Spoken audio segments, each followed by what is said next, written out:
Kombinasi pembelajaran berkualitas, yang aman juga nyaman, bikin orang tua makin tenang.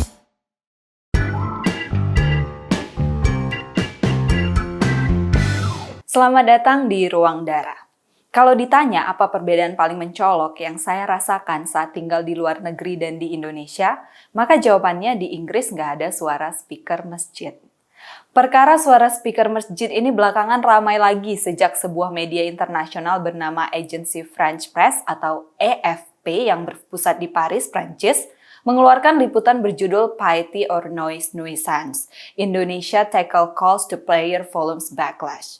Kalau diterjemahkan, kira-kira artikel itu berjudul Ketakwaan atau Gangguan Kebisingan, Indonesia Mengatasi Reaksi Volume Azan. Dalam liputannya, AFP mewawancarai seorang perempuan muslim berusia 31 tahun dengan nama samaran Rina yang kerap terbangun pukul 3 pagi karena suara azan subuh yang terlalu keras dari masjid di dekat rumahnya di Jakarta. Setiap hari Rina tidak bisa tidur dan kerap merasa mual. 6 bulan kemudian, Rina akhirnya didiagnosa mengidap gangguan kecemasan atau anxiety disorder. Saya yakin Rina tidak sendirian, saya pun punya cerita serupa.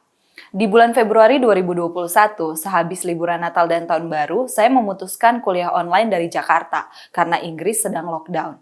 Kasus COVID-19 pada waktu itu mencapai 50 ribuan per hari dan semua kegiatan kuliah tatap muka dihentikan. Saya kira satu-satunya tantangan kuliah online hanyalah perbedaan waktu 7 jam antara Jakarta dan Inggris. Waktu itu saya berpikir, bisalah, pelan-pelan akan menyesuaikan. Ternyata saya lupa memperhitungkan tantangan lain, suara speaker masjid. Saya lupa memperhitungkan bahwa apartemen tempat tinggal saya di kawasan Rasuna itu dikelilingi oleh 8 masjid yang secara bersamaan mengeluarkan suara azan, pengajian, dan ceramah 5 kali sehari. Karena perbedaan waktu, saya biasanya mulai kuliah pukul 6 sore sampai jam 12 malam dan baru tidur pukul 3 pagi.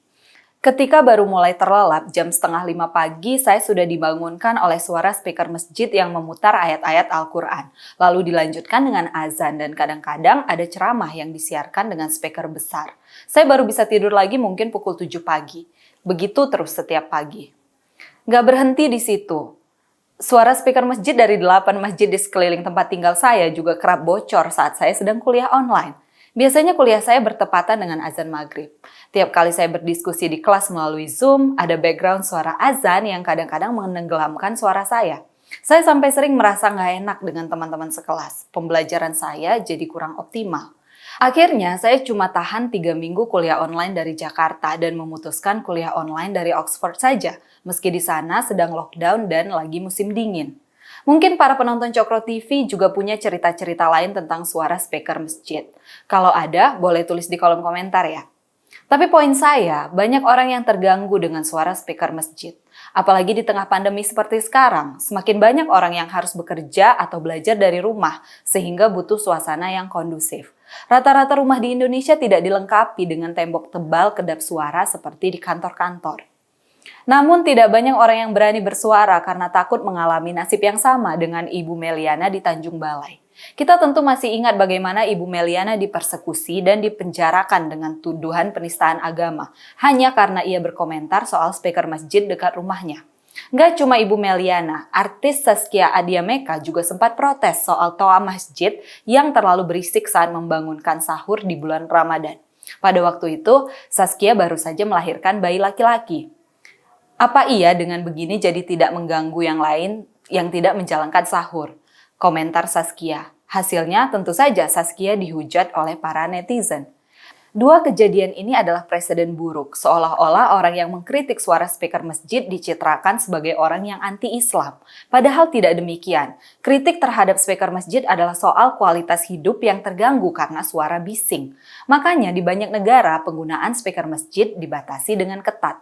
Sebagai negeri tempat kiblat umat muslim sedunia, Arab Saudi misalnya, punya aturan ketat yang hanya mengizinkan pengeras suara dipakai untuk keperluan azan, sholat Jumat, sholat Id, dan sholat minta hujat.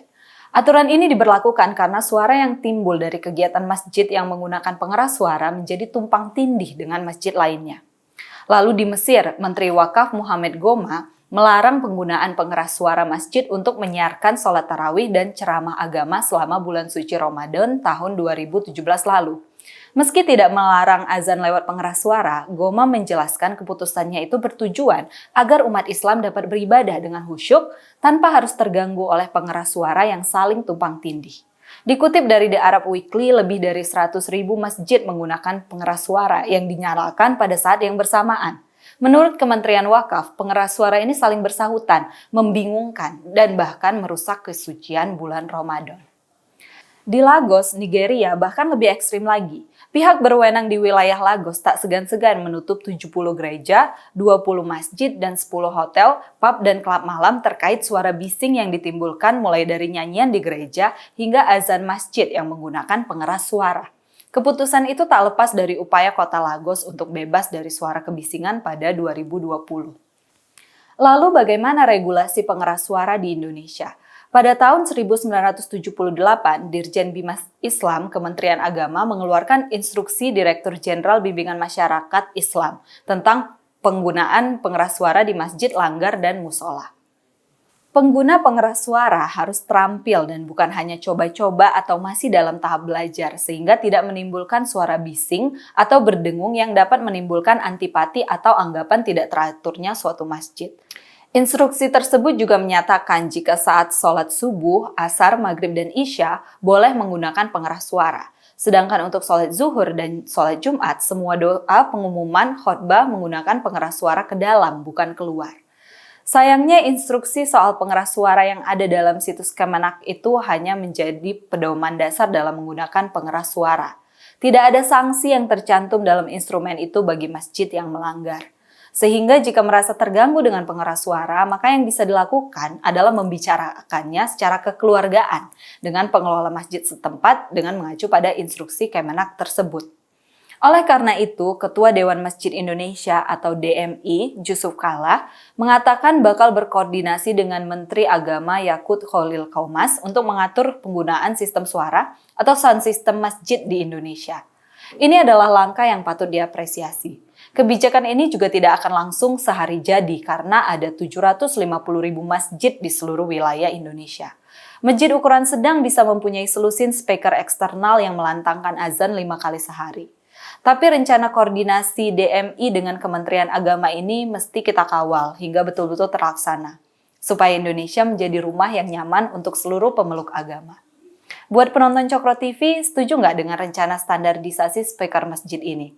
Jawab di kolom komentar ya. Sampai jumpa di Ruang Dara berikutnya.